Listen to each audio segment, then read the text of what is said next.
Hello, everyone, and welcome back to the Avoid Overload podcast. I am one of your hosts, Nate Dufresne, aka Natalist, alongside my co-host James Brandt. He goes by the infamous underscore Jamie on Twitter because he is straight up infamous. Jamie, why don't you tell us what you're drinking this week? I have a different one. I have a Dogfish Head Tweezin Ale. It says it's a Ooh, gluten-free based ale brewed with strawberries and buckwheat honey. how is it? It is definitely different. It's kind of a tart. It almost reminds me of a wine. Oh, interesting. It Okay. and you can smell the strawberry up front, Oh, really? which is what surprised me. Normally when they say that, you don't get that aroma or taste, and it has a little bit of the strawberry taste. You can taste the honey. It's interesting. I mean, it's not bad by any means. I enjoyed it. Yeah, I've seen it before. I just haven't picked it up. Now, I will give it. I didn't realize when I bought it. It says it was bottled in like July of last year. Yeah, So that might be a little bit of that bitterness. I'm gonna say that's probably not super fresh. Um, that's a term that my brother turned me on to while I was just out in San Diego. They uh they like to use the term freshies. So they go around and have freshies because you can go right to the source, right to the brewery and get some freshies. Yeah, That July 14th of 15, yeah, that and I is not a bought it 2 weeks ago. not a freshie. Not a freshie. Cool. So this week I have a hazelnut brown nectar by Rogue. This is a beer I have not had before. It says it's an ale made with natural hazelnut flavor. And it has a rather interesting looking man on the title there, or on the label. It says the Great American Beer Festival. All right, let's try this out. Back to back gold medals.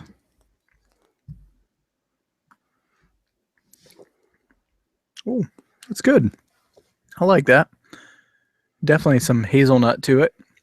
Um, kind of almost tastes like an ESB a little bit, like an extra special bitter. But it's good. I like it. Anyway, let's move on I'm, to some news. Jamie, you want to start us up? I can. Let's see here. I was actually going to comment on the beer again. Oh, go ahead. I Let's think I'm hear going to try and find one that's a little fresher. it. So you like it, Yeah, but you and think the flavor is probably a little off. quite a bit. It's even a tad flat. Oh yeah, that's I don't know if it's a real highly carbonated beer, though, is the well, thing. it may not be. Right. And that's why I don't really want to comment on that. Right. Well, that's a good sign that you like it. I'll tell you what. Next time I'm at the store too, I'll look and see if I find any. I'll let you know. We can try it. Um, but that's good to know that you like it. Um, just just not the freshness. That's all. No, I guess you're not supposed to keep it a year. I would I would guess not. Does it say cellar at 55 degrees on the bottle? It's only a 6%, so I don't think they're cellaring it. Yeah, probably not. Anyway, I don't know. I don't know. I'll have to look up and see if people, you know, cellar lots of gluten-free beers. I just don't know. Um, all right. So let's go ahead and start it off. It says Uber is now going to start to deliver food straight from your favorite restaurant right to your door, fresh and hot. yeah, Um, you very can cool. simply fire up the new Uber Eats app and have it delivered from said establishment straight to your door. It has offered that food delivery in the past, but now there's a dedicated app for iOS or Android. Take your pick. It's only for Chicago, Houston, LA, San Francisco, and Toronto. Right. It says think of the experience as ordering from a private vehicle, but instead of transporting people, you're having the driver bring dinner to your house. Well, that's funny. So where I work, we have a local restaurant that delivers food to like 50 or 100 people at a time out of the back of their car. So outside of my building, there's a line of maybe like 100 people deep waiting, and they're getting their food dispensed to them out of the back of multiple cars. It's it's like one of the most unsanitary things I've ever seen before. So now they are packaged, so they're like ready to go and bundled. However, in the past, I saw them dishing food out of trays that were just sitting in the back of their cars. I can't imagine that's safe. Well, that's how you do your wedding. You Right. just roll up and scoop Just it out. that's it. That's it. Just roll up somebody who has a pinto full of pinto beans and make burritos out of the back of their car. So there, one of the reasons I picked this story is because, like I said, I was just out in San Diego last week visiting with my brother and his family. He told me that they use Uber to deliver their groceries. He works for Whole Foods. I guess that's fine to say. But yeah, he works for Whole Foods, and they now they do charge us. It's like a $15 surcharge, which is basically that's what Uber charges them to deliver the groceries. So they just tack that on the bill, but that way you can have your groceries delivered to you. Seems like a really, really good idea, especially in a an urban area or more urban area like that. So it's kind of interesting to see them kind of spin that off into a dedicated app. Seems like Uber's dreams are slightly loftier than just a new spin on a taxi service. It looks like they're going to try to spin this out into just delivery services in general. So whether you're delivering people, food, goods, or otherwise, it'll be interesting to see what happens here. You know what's next, though? It's What's that? Ladies of the Night. That's funny. My mind, when you were like, what's next? I'm like, I know where he's going with this. Well, there's a $15 surcharge. You'll be able to pay via Square, the little Square readers. They'll take Apple Pay, Android Pay, Samsung Pay, any of those, LG Pay whenever it comes out, and so you can pay via credit card, debit card, cash, no checks. They don't take checks. They don't take checks, but they will take NFC contactless payments. So just so you know, we won't tell you where you place that reader, but you can think of that on your own. Yeah, I think this is cool though. I'm glad to see Uber. Well, I don't know if I'm glad. It's just interesting to see that Uber is kind of stepping out of their what I would deem to be their comfort zone at this point, kind of doing some other things and expanding a service that it seems like they already offer. So it's very cool. Next up, we have a couple of Amazon stories here. I'll start us off with the first one. Now, this one is from the 9th.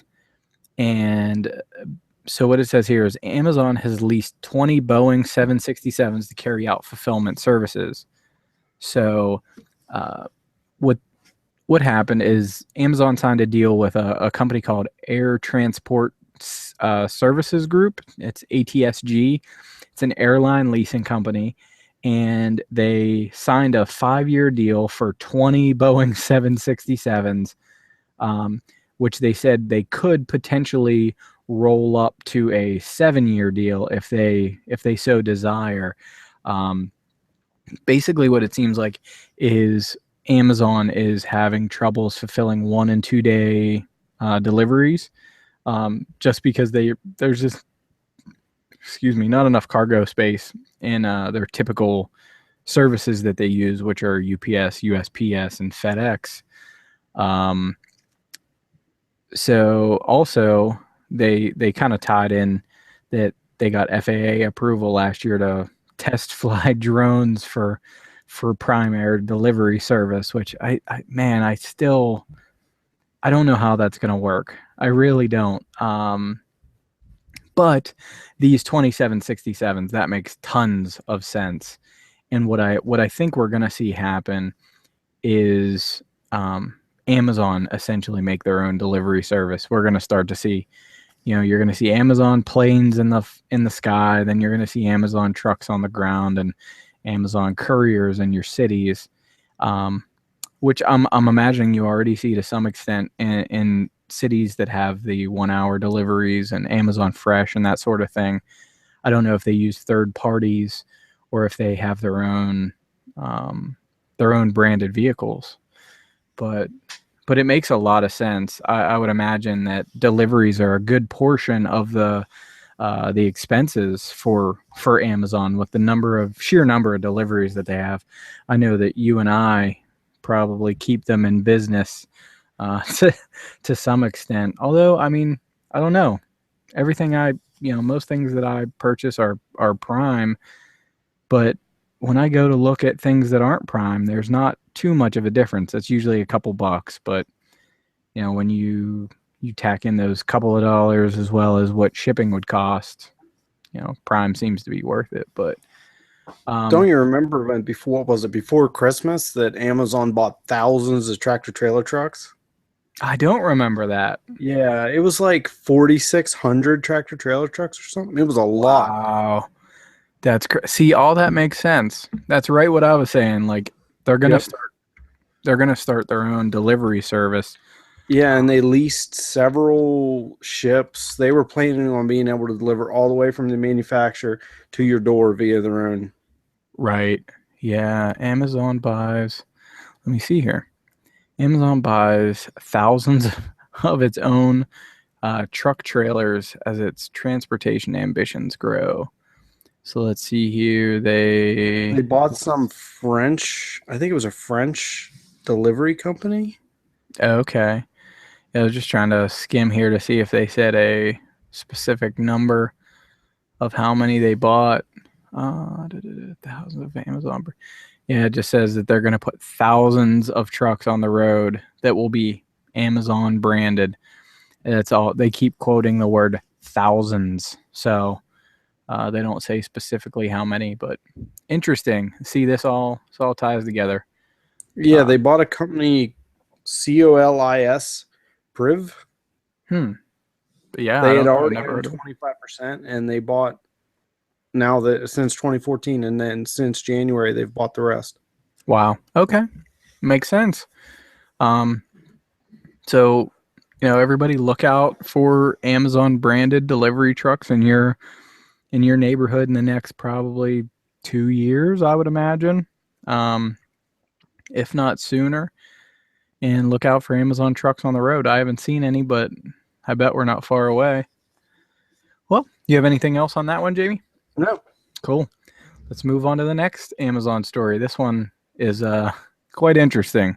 Yeah, it caught me a little off guard when I first read the title. I wasn't exactly sure what it meant by that. Right. When it says that Amazon wants the patent for pay by selfie, which they want to use that for your password. They want to use a current photo taken via selfie, and it says whether the application might prompt you for certain actions, whether that be a motion, a gesture, a smile, a blink, or a tilt of his or her head. This is a really interesting idea. Yeah, one of the keys here is that they're not all static pictures. They can ask for either a static picture or a video, but they're going to ask you to do something very specific in that picture. It says MasterCard's already rolling out a photo-based payment. Right, I saw that in there. But yeah, I think this is interesting. Although I really don't think it's going to be faster than entering your password. No.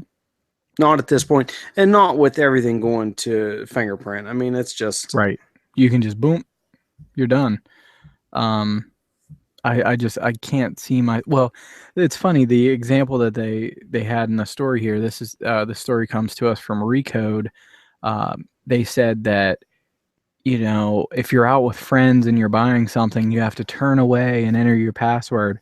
I'm like, so what? Now you're gonna take some crazy selfie or a short video of yourself like waving your hands or blinking your eyes and some kind of weird, like, is that going to be better than turning your back to your friends for 20 seconds while you enter a password? I think people will understand. And also, if you do it that often that it concerns you, you might as well have like one-click purchases on Amazon and just hit buy now and call it a day, and then contest things if they come up. But Uh, I think it's interesting. I would like to see. I bet they have something else in mind as well. But this, I mean, this would stop people. Uh, Assuming that it worked properly, it would stop people from being able to hop on your account and buy something, or your kids to accidentally buy something. So interesting. Alrighty. Next up, Verizon begins offering annual upgrade program for Samsung Galaxy phones. This story comes to us from Android Central, and basically this is a not necessarily a rebranding, it's more of a debranding of the Verizon Edge program that they had, where you could upgrade your phone sooner than 2 years, barring you've paid off some portion of that phone, whether it be, when I first got on the Edge program, it was 40%, then it went to 50%, now it's at 60%. However, now they're rolling that back. It's 50% again. You have to have the phone for at least 30 days, which I don't know why that's an issue. Say you buy a phone and then the next day you pay off half of it and you want to go trade in your phone. I don't understand why you can't do that. I'm guessing that's some type of logistical issue on their back end where maybe it takes them 30 days to ensure that everything propagates across their network with your new phone. And if you make a change before that, it may mess things up. I don't know. That's a shot in the dark. And also this is bringing the same program that they have available for iPhones to some Android phones. I read a couple stories on this. Some stories say that it's going to be any Android phone. Other stories say it's only the S7 and the S7 Edge. I would imagine at this point it is only those two phones. Got to compete with T-Mobile. Right. It's the top of the line phones, and yeah, T-Mobile is the one to start all this. So they had to come down that path. And Jamie, you have AT&T? Yes, AT&T. Right. So yeah, you don't have to worry about it. It kind of bugs me that, I'm on a Verizon Edge plan now, and they're saying I have to pay off 60% of my phone when it was 50, then it bumped to 60, and now they're taking it back to 50. However, like I said, I don't even know if my phone would qualify at this point. It may have to be one of those Samsung phones. Anyways, interesting stuff. Verizon's just trying to, I don't know.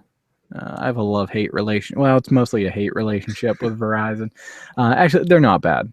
They've been bumping up my data here and there without having to pay more money or anything. So whatever. Service is good, and they're not actively aggravating me. So I'm okay. On to the next one, as the chillins say. The next one's a little interesting. You got the good one. Yeah, I wondered if you did this on purpose. I did not do this on purpose, but yeah, you got the good one.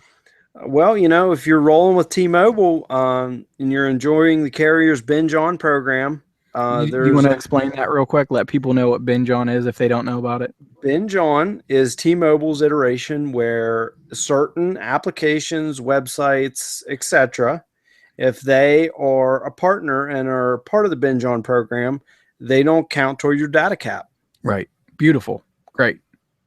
All right. So now on to this new application that's available via binge on. I looked this up, and the pronunciation is My Candy Theater. You had to look it up. Right. I had to look it up. The pronunciation. You didn't have it installed on your phone already. Your video streaming is going to be capped at 480p, though. You're not going to get high def porn. You're right. You got to tell people what this is. If they don't know it's what unlimited porn streaming via 4G LTE. I can't even wrap my head around how this came up. Who was the person at the meeting who was like, guys, okay, binge on is going great. You know what we need to add to binge on? pornos. If we could just had some porn, everybody's streaming it on their phones everywhere they are. It's like, really, John? Are they? Is everyone streaming porn on their phone everywhere they go? Like, and the thing is, this had to go up the chain at T-Mobile, and essentially, like the CEO has to sign off on that and be like, yes, let's add the porno streaming service to our binge on plans. It does say T-Mobile is known for shaking things up. So are their customers, apparently. On a side note, you do still have to pay for it. It's $19.95 a month if you want to subscribe to this. Are they going to offer carrier billing? I like in quotation it says, yes, porn performers also need to eat. Right. I thought that was funny. Just crazy. I can't believe they're adding like a dedicated porn service to their binge on. Like I want to see the list of services that they offer, because I have to imagine there are probably some other services that could have like maybe been on there first ahead of My Candy. Yeah. I don't know. I don't know, he says. It amazes me. Like, they're in this whole article, they're talking about how people are streaming porn on their phones all the time. And I'm like, are they? Like, it says 25% of all online search queries are porn related. I mean, I guess it says, so while 3 of you are working, searching right. for cats, or going through silly Wikipedia pages, one other person is having much more fun. Agreed. Yeah, I found that when I saw that story, I was like, oh my goodness, we have to talk about this. That's just crazy. So if you're a T-Mobile customer and part of the binge on, hit it up. Next up, we have this one kind of surprised me a little bit. Google Cloud Platform to reportedly power portion of Apple's iCloud services. I just realized that's really difficult to say. Google Cloud Platform to reportedly power portion of Apple's iCloud services. That is a tongue twister. So, Apple has struck a deal with Google to move part of their iCloud infrastructure to Google's cloud services, away from AWS and Azure, which are respectively Amazon and Microsoft's cloud services. I don't know. Google and Apple seem to be in direct contention with not only services but hardware and those things. As well, like web services that they offer are all very similar. It really surprises me that they're moving to Google rather than trying to build their own. However, they say they are building data centers in Ireland and Denmark and the US, so they may be able to move that stuff off again. However, I doubt it. I'm guessing that's going to be more for just their own, probably to help support their services, are my guess. I don't know. I don't know how many data centers they have now and what those are, how they're structured. But yeah, well, I was really surprised by this. So they also mentioned in this story, which is from iMore, that Google also just announced that they will be taking over Spotify. I like the way they worded it. They will be taking over Spotify's back end as well. So it seems like they're making some headway. However, Amazon is just they're the beasts in this realm. Although I don't know how much farther behind Microsoft and Google are, but anytime you hear people talking about web services, most of them are on AWS, on Amazon Web Services. So it's a very good thing for Google. Here they have a quote. According to the sources, Google executives have told partners that Apple is spending between $400 million and $600 million on Google Cloud Platform. Although this couldn't be independently confirmed.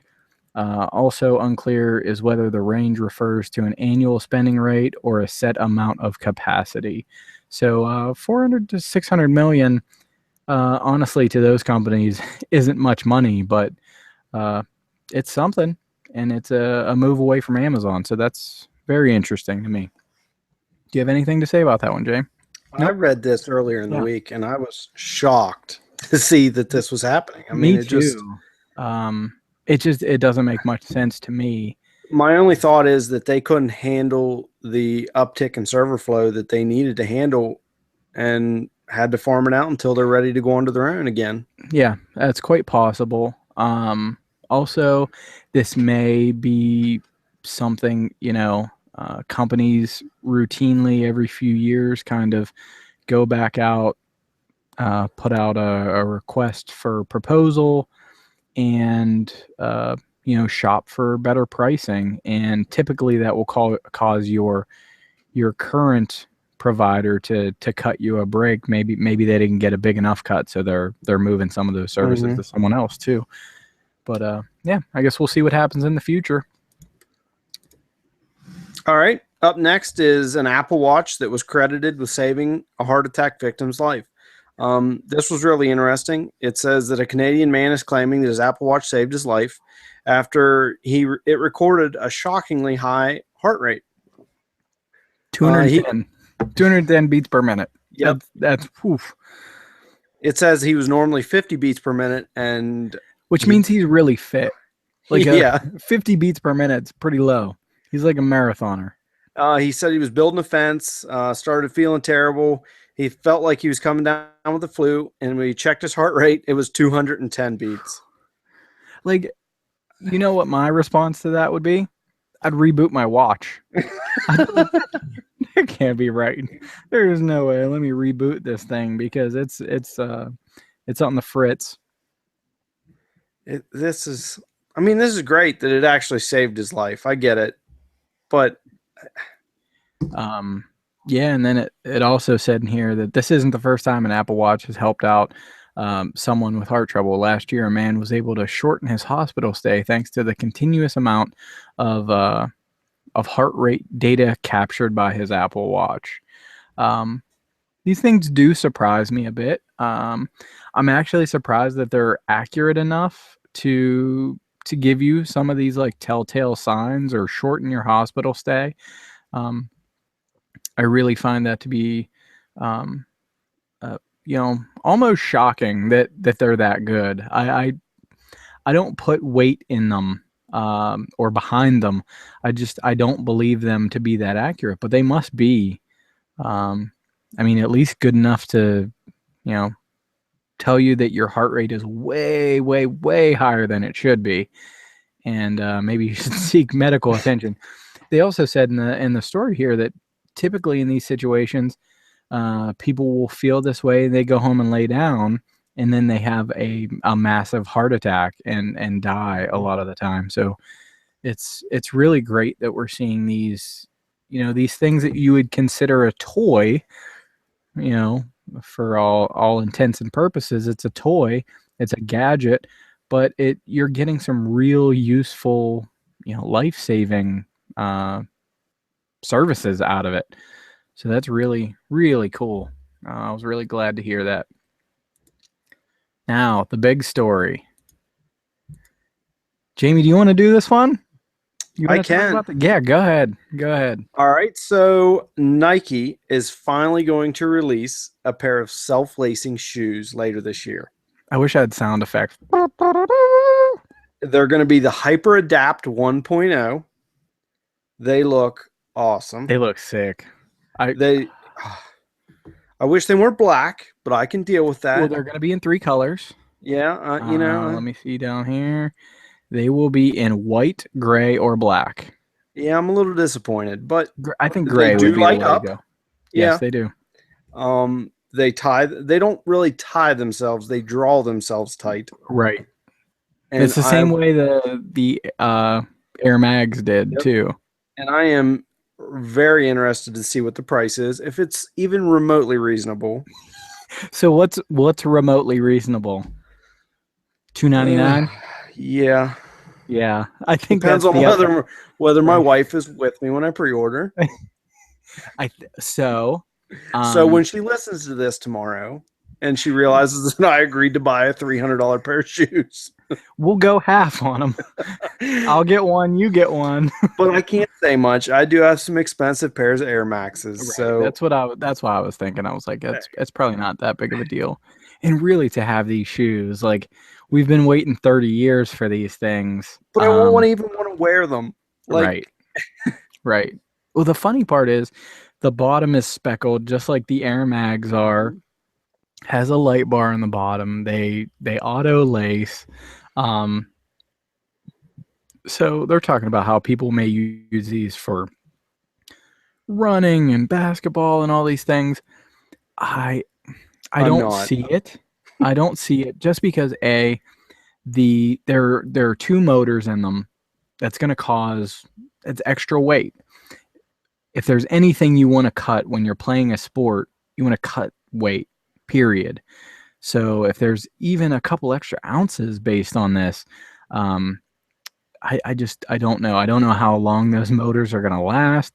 And then if you watch the video that's in the story here, this is from Ars Technica. We'll have the link in the show notes. Um, there's quite a bit of a bubble on the back of the heel of the shoe, and where I'm assuming that's where the motor is. That part of it is kind of unattractive, but other than that, they're pretty cool looking shoes. So basically, Jamie, what we both need to do now, we need to start using the Nike Plus app because they said that's going to be the people that they choose first to get the shoes are people who are active with the Nike Plus app. So just start running it all day long. Just have it running. um, just like log I'm gonna tie everything. it to the dog. That I There you run go. all day. There you go. When you get your new phone, just attach the One Plus to one of the dogs and like just let them run around all day. The other thing though, did you catch where it says that they hope that version 2.0 will be able to on the fly loosen and tighten depending on what you're doing? No, I didn't see that. They talked about the Interesting. second iteration that's I would say probably late next year, the following year, that they wanted to Probably. be able to, like a basketball player, depending on how they're moving and what they're doing, for the laces to loosen and tighten as needed. See, I could see that to be really beneficial for runners because your feet swell as you're running. And I know like my shoes will get tight, so it's that would be really nice to just have them ever so slightly loosen up a little bit. Um, it would make it a lot more comfortable. I don't know if I mean yes, I guarantee there are going to be athletes that wear these, maybe like basketball players. You're not going to see track because like it's as light can get when it comes to sports like that. Um, but yeah, we'll probably see some people. You know, we'll probably see a pair of Jordans that have this. Maybe some LeBrons. Who knows? Kanye will probably use them in his shoes. Um, yeah, this was cool though. This was a story we couldn't pass up, and our listener specifically asked me to cover this, so we had to do it. Um, so the Nike Hyper Adapt 1.0s, I guess Jamie and I are going to be battling this out to see if we see if we can get a pair. Although it really does depend on what they cost. I think. I think they're going to be on eBay, like right off the bat, for double what you pay for Do them. you remember when the Air Mags came out Hmm. and I was trying to get a pair? I was like pleading with people on Facebook. I'm like, hey, everybody, people want to pitch in and buy me a pair of these.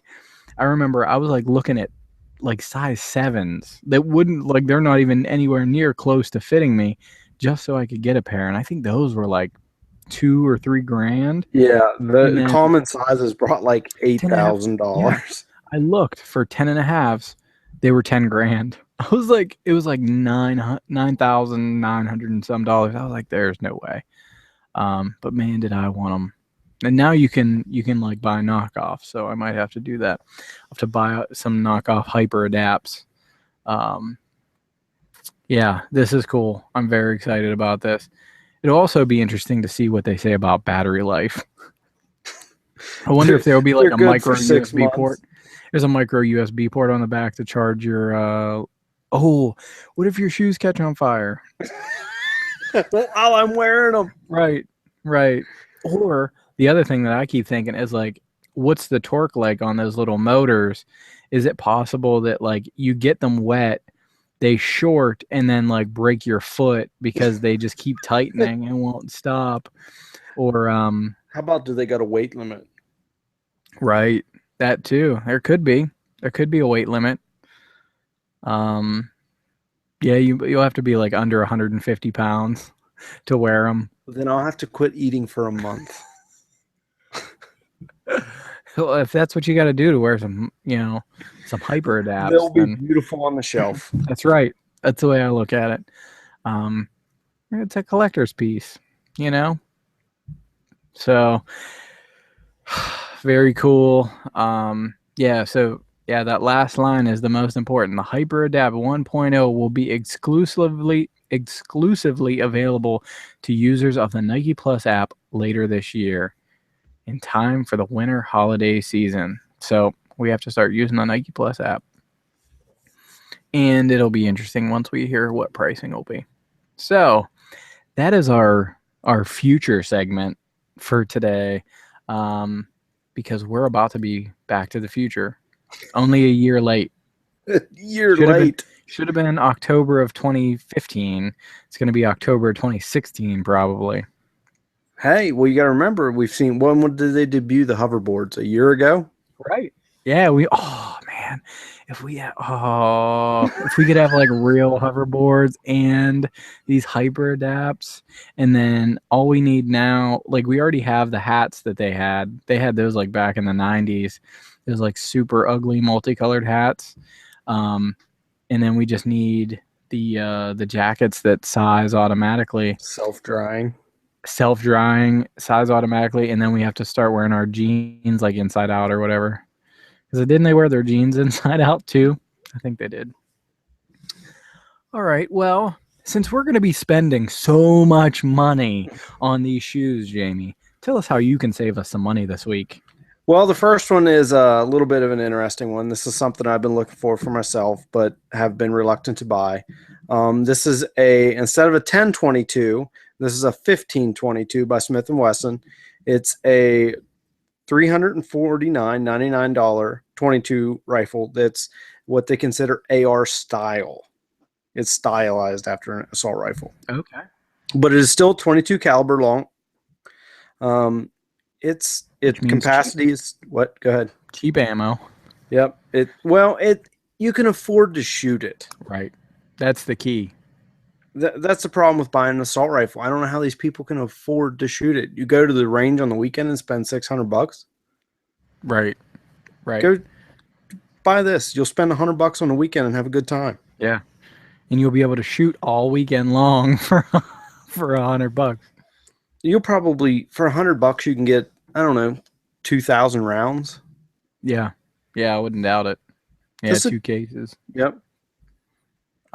Also in here, I see that they have spare 25 round mags for $11.99 each as well. Mm-hmm. Now, the only caveat to this is being sold online, so you have to have an FFL dealer local to you that's willing to accept the gun, charge you a reasonable amount of money to process the paperwork and give it to you. Right. I think it shouldn't be too difficult, especially with sites like Gun Broker and things like that now. Well, it Um, even lists, Gunbroker. They list how to find a local FFL dealer. It gives you their price, where they live, how to get a hold of them, everything. So, right. So, if you are interested, don't let that sway you at all. I'm sure you can find one. It shouldn't be difficult at all. all right. Now, the next one is a little more vague. Toys R Us is having quite a large Lego sale. What? I didn't see this. It's right up Nate's alley. He's a Yeah. Lego collector. I'm sorry. I'm getting excited. I'm looking at all the Legos. There's even some of the more crazy stuff. Lego Technic, there's a service truck on there for like $84. Lego Movie Benny Ship for $52.79. Yeah, I saw that yesterday or today, maybe. Oh, Superheroes Batcave Adventure. See? Superhero X-Men versus the Sentinel. We have that one. but um, I I do need another one of those because I need one in the box. Super. I buy Oh, my Lego kits 2 at a time. I should. Because I want to. Oh, they have the Milano for like $47.99. Oh, I think I'm gonna have to get that. I have one, but I want to keep one in the box. And I bought mine for like $60. Oh, I think I need to get that. Oh man. So most of them are 40% off or more. It is quite a large. If you have something specific you're looking for, Yeah. go get it. I think I might have to. I think you ought to order the Princess Sleeping Beauty fairy tale set. For you. I'm gonna order it for you. Oh, that's awesome. My mouse just died. So let's see here. All Oh, right, we no. have one Yeah. more deal. I Okay. added it a little later. Little Big Planet 3 for the PS4 is $10 right now at either Amazon.com, which shows out of stock but still available to order, and they will honor that price on shipping. That's an awesome deal. Or you can go to GameStop, pick it up in the store to avoid the shipping for $10. Oh, perfect. Yeah. Yep. I just did that yesterday. I price match everything at Best Buy. Because like pretty much everything that you get there is cheaper somewhere else. So you can price match just about everything. And we bought the boys for Easter Black Suit Spider-Man for Disney Infinity, which just came out, and that was like $2 cheaper, and Boba Fett, which was $2 cheaper via Amazon. So, um, yeah, but Little Big Planet's great. It's good for kids of just about all ages, and it's 4 player, which is very nice. So it's co-op now, up to 4 players. So fun for the whole family. That's what they call that. So we're gonna move on past the deals, and we're gonna talk about all the things that we had fun with this week. Jamie, what kept you going this week? Well, it was a bit of a busy week for me. I Sounds like it. spent an excessive amount of time at work this week. But, Unacceptable. yep. But I did watch almost the entire series on Netflix called The Seven Deadly Sins. So what's the premise of that one? It is about it's set more in feudal times where like knights and kings and queens, but it's an animation series from Netflix directly. At How do I put it? They have a group of knights that have special abilities.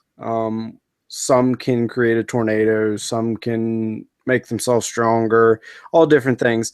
And the beginning of the series is about these knights that killed their grandmaster, the Okay. gentleman just underneath the king. And they called the group that killed him the Seven Deadly Sins because they were some of the strongest. Okay. And toward the end, I hate to give the spoiler, but it shows and proves that they didn't actually kill them. It was someone who wanted to take over. Ah, But makes sense. it was very good. My 9-year-old thoroughly enjoyed it. Okay. That's good. Was it graphic at all? N- there was a little bit of blood, but it wasn't like realistic. Yeah. I was just trying to, gauge for ages Age, then. yeah, So, well, we know around 9, that's probably acceptable. I would imagine probably 8 and up. Uh, probably acceptable. that's probably acceptable. I don't know. I didn't watch it, so I don't know, but I'm guessing uh, probably 8 and up would be okay. Anything else? I That watch a was it. lot of YouTube. Yeah, me too. I've just been on these like YouTube kicks where I'm watching all kinds of. I've been watching a lot of vlogs, so Yeah, me too. It's like the last couple of months I've been watching. So I watch I'll start into mine. I'll let you guys know what I've been watching on YouTube. So I've been watching a lot of iJustine because I went to high school with her, and her sister Jenna. Um, which is it's just kind of interesting to watch that. But then the other person that hangs out with them, and it's like Jenna's boyfriend, is his name is Optic Nade Shot, who is a he was a competitive Call of Duty player, like on a team. He played for the Optic team, and he I watch a lot of his videos. It's amazing the amount of money some of these people have. Like he has a Mercedes G wagon, like just bought it. That's like $130,000 car. So that's the kind of money he's pulling in. But it's just interesting to watch that. And then last night I was watching some LA Beast vlogs. Because he's now prep. Have you seen any of the LA Beast vlogs? He's prepping to walk across the country. Mm-hmm.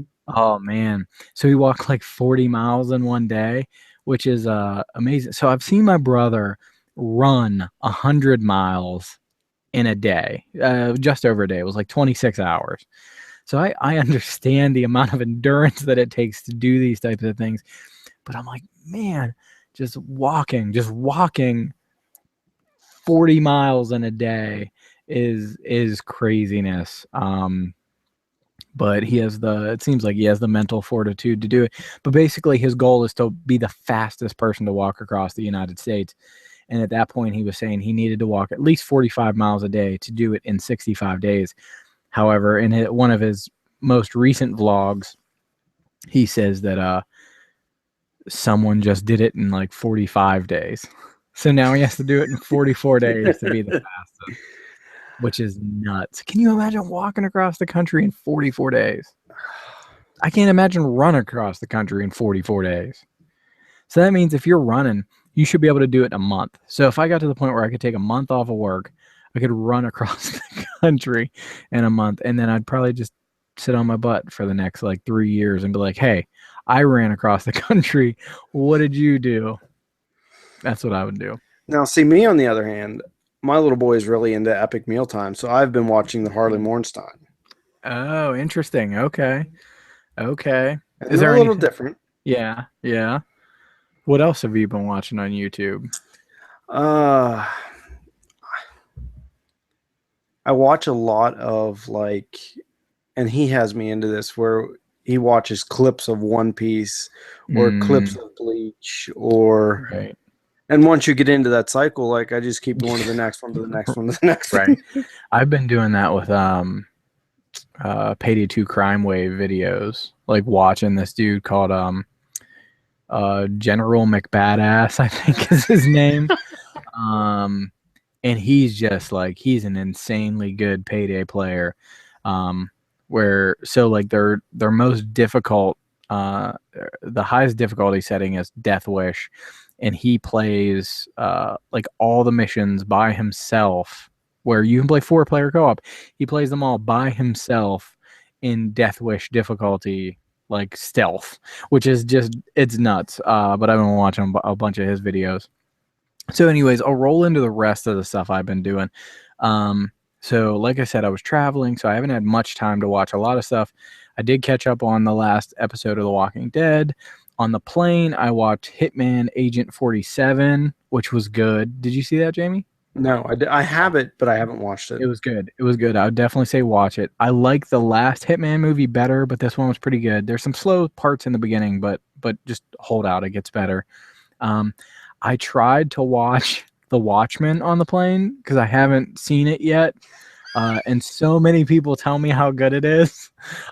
So mind you, I'm traveling with my uncle. There's a random, so my uncle's on my left. There's a random person on my right. And I didn't know what to expect from this movie. There are very graphic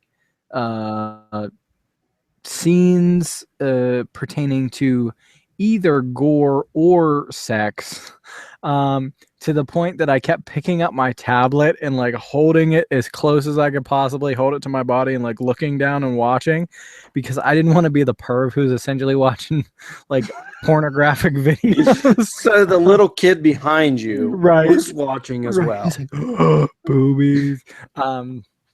But yeah, so it was that was interesting. But so I did not finish it because I felt way too skeevy watching that on the plane.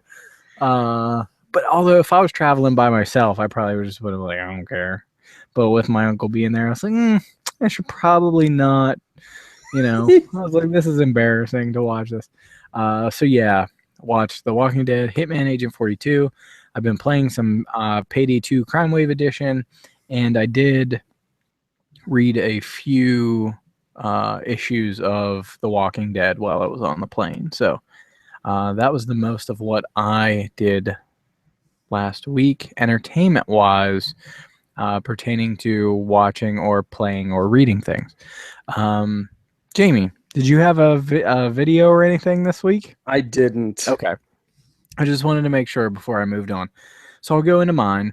So Jamie Oliver did a bit on the Apple FBI case where he essentially explains to the layman what encryption is and why it's a bad idea to create backdoors or tools which essentially circumvent said encryption and the way it functions. Very good. Like I said, we will have that in the show notes. And then there was another one, Sacha Baron Cohen parodies an Apple product launch for his new movie, The Brothers Grimsby. Very, very funny. He essentially puts himself out there as if it were an Apple product and kind of explains the things that he's done with Ali G and Borat and what's the other one? Bruno. So that was very interesting as well. I thought that was pretty funny. Oh man, I didn't pick of the week. Pick of the week. Let's see. What do I have as a pick this week? I'll tell you now, I don't have one of those either. Okay, you don't have a pick. I'm a slacker. I can come up with something here. Let's see. How about you know what? I'll do a good one here. Untapped. Have you ever used Untapped, Jamie? I have not. So Untapped is an application that lets you log the beers that you drink, whether you like them, whether you don't like them, what you had, where you had it.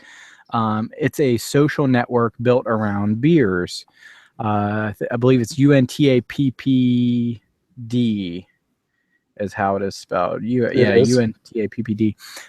So yeah, you create an account on there. It lets you log your beers. You can cheers to other people that post their beers that they drank. You can post a picture of it. I've seen a number of friends who use it. I've used apps like that before, but Untapped seems like it's really picking up steam, and people are the craft beer community is really kind of latching onto that one. So that is my pick this week, Untapped. So now we are going to briefly talk about some of the things that I got to see while in San Diego. It means a whales. Never mind.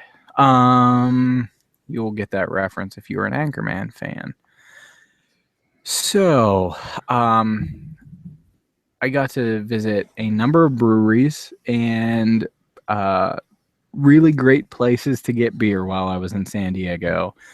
I counted I had 16 unique beers while there, not counting doubles that I had of ones that were good. So we started off the trip. We went to a place called Blind Lady Ale House. I had been there before. I requested that my brother take me there again because they have a phenomenal beer selection. That is also apparently the only place where you can get automatic brewing beers, which I didn't know until after I'd ordered. And so I did not have an automatic beer. I had a beer from AleSmith called Horny Devil. Very good IPA. Like that one a lot. Get to my brother's house, and he tells me, close your eyes, put out your hands. And I'm like, oh man, what is this?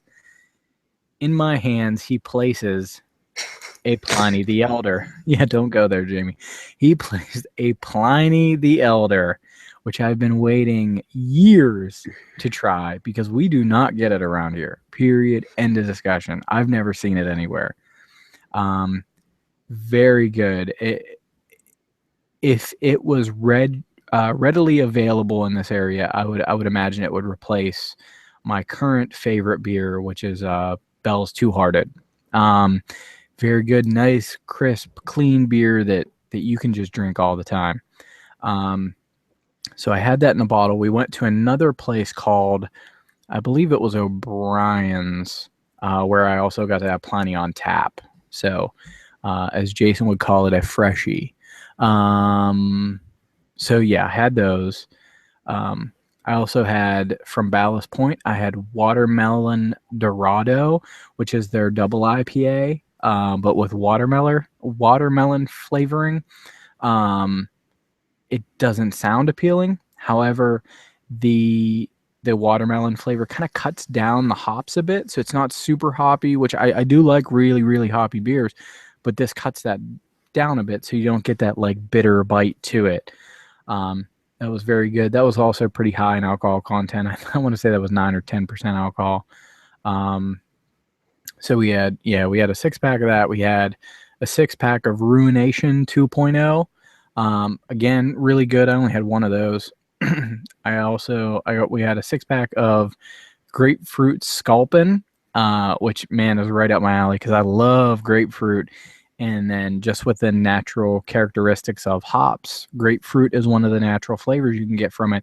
So it paired so well. This is a beer that I wish I would have been able to bring back with me, but they Now didn't you, have it in. They, you do realize that I have a 6 pack of Sculpin in the refrigerator. do you? Yeah, Sculpin's so big or so good, It's so very hard good. to find. Yeah, it is. It can be very difficult. So they had, when I was out there, they had watermelon sculpin, or no, they had the watermelon Dorado. They had grapefruit sculpin and uh, pineapple sculpin. I didn't get to try the pineapple sculpin, but maybe at some point. But they didn't have any of it in 22-ounce bottles, so I couldn't bring any of it home. I don't trust bringing 12-ounce bottles home; they're just too fragile.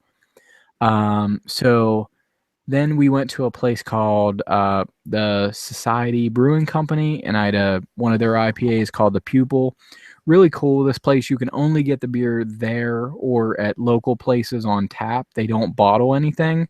So you can either drink it there or you can buy a growler to go. Very cool, nice small brewery. It's that like rustic meets modern kind of decor that a lot of the breweries have now. A lot like Trogs, but like way smaller scale, you know. Um, then we got a variety pack of Pizza Port beers. I only had two of those though. I had Carlsbad Chronic, which is their amber ale, and I had their Swami's IPA. Both good beers. Definitely nothing to write home about, but stuff we don't really get. I think I've seen. Actually, no, I don't know if I've ever seen Pizza Port beers out here. I'll have to look next time I go to one of the bigger places. But so that was good. I bought some Two Hearted for Jason because he's never had Bell's Two Hearted. Um, but they had it in cans, so we picked it up in cans. Um, and he did like that. Then I had so so that was we did Society and then that O'Doul's place in one day or O'Brien's in one day. Then we went and hiked Torrey Pines and then we went to Green Flash, did a brewery tour, best brewery tour I've ever been on, hands down. The tour guide was phenomenal. He knew his stuff. Like that was his job, was to give tours. He knew the brewing process in and out, front to back. So that was really cool. It kind of reminded me of, the brewery tour we did at Lancaster where they had the head brewer give the tour. That same type of knowledge. But in this guy, so that was really cool.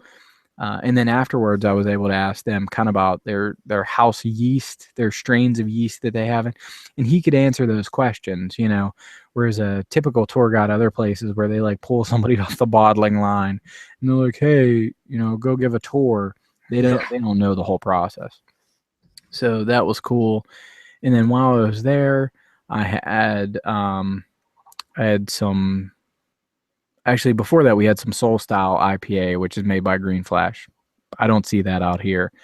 Then I had at the brewery I had Duet, which is from Alpine Brewing, which is owned by Green Flash now. I also had the HFS IPA made by Alpine and some Handshake IPA also made by Alpine. So then after we left Green Flash, we went to Alesmith Brewing Company. And while I was there, we had the Alesmith and Mickler IPA, which Mickler is a Dutch brewing company, I believe, or Danish, maybe Danish. Yeah, so we had that first, which like you can only get that there. And then we had the SD Pale Ale 394 is what it's called, which is it's named after Tony Gwynn's batting average because it's like in that same business park they have the Tony Gwynn Museum. That was the other thing I wanted to bring up is all of these breweries are in business parks. Every one of them they were in industrial business parks, which I found to be really interesting. Like Green Flash, you're just driving through and you're like business, business, business. And then you see this big glass wall for the front of the building that says Green Flash. Very cool place. And then the last unique beer that I had was called La Pulas La La Pulusa, I think. Yeah. La Pulupsa, Lusa, something like that. It was made by Cerveza Insurgent, which is a brewery out of Tijuana. So it was a Mexican beer. It was at a Mexican place we went to, and I think that was in El Cajon. Very good. As a straight up like West Coast IPA, just made in Mexico. Really good beers. I had not a bad beer my entire time there. I like to describe that, San Diego is the mecca for IPAs, and it holds true. I had tons and tons and tons of IPAs while I was out there. You just can't be anywhere better for it. So, that is my trip in a nutshell. I got to, hit a mountain peak and got to go down to the ocean. Didn't get in the ocean, but I went down to the ocean.